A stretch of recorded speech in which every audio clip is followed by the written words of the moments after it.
DC News Now is your local election headquarters. Trayon White is the projected winner of Ward 8 special election. That's according to the Associated Press. Roughly 80% of the votes have been counted. DC News Now's Daniel Hamburg joining us live. And Daniel, you were over at White's watch party. You spoke with him earlier.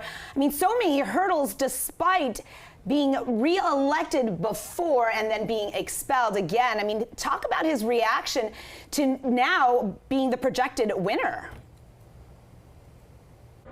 Susan and Mark, he is happy. His supporters are ecstatic that they have re-elected Trayon White back to the council.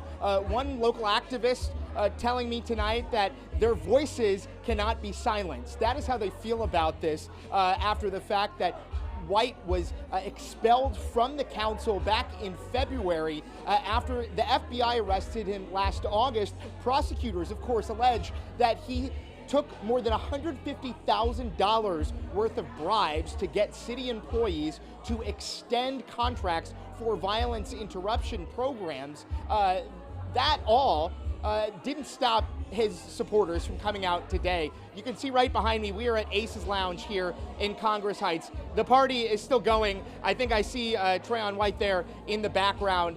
He is still here mingling with the crowd. We even saw Ward 7 councilmember Wendell Felder here earlier too. And I asked him as well about the council probably going to try to expel White for a second time. And this is what Trayon White had to say to me earlier when I asked him about that.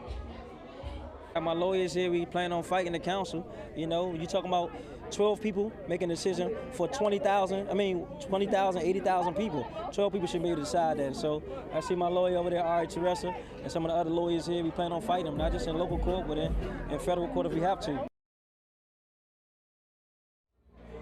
And now, Trayon White, as of right now, the DC Board of Elections has stopped counting for the night. Of course, there are still more ballots to count, but right now, it appears that Trayon White is winning by about 360 votes. So that's about 30% of the votes across the four candidates. You know, each of them kind of came in at a similar pace, around 23, 24%. So this was a close election in terms of what the other candidates took away from anybody who could have voted for Trayon White. Again, Trayon White is supposed to be on trial next year. We'll have to see how fast it moves with the certification of the election in the next few weeks, how soon he can get back on the council as we are in the middle of these big budget decisions as well. We're live in Southeast. Daniel Hamburg, DC News Now. All right, Daniel. Trayon White did win back in November, even though he had already been charged, and has now seemingly won again despite being expelled. The polls closed at 8 tonight, and we're going to continue to bring you the results on air and online at dcnewsnow.com.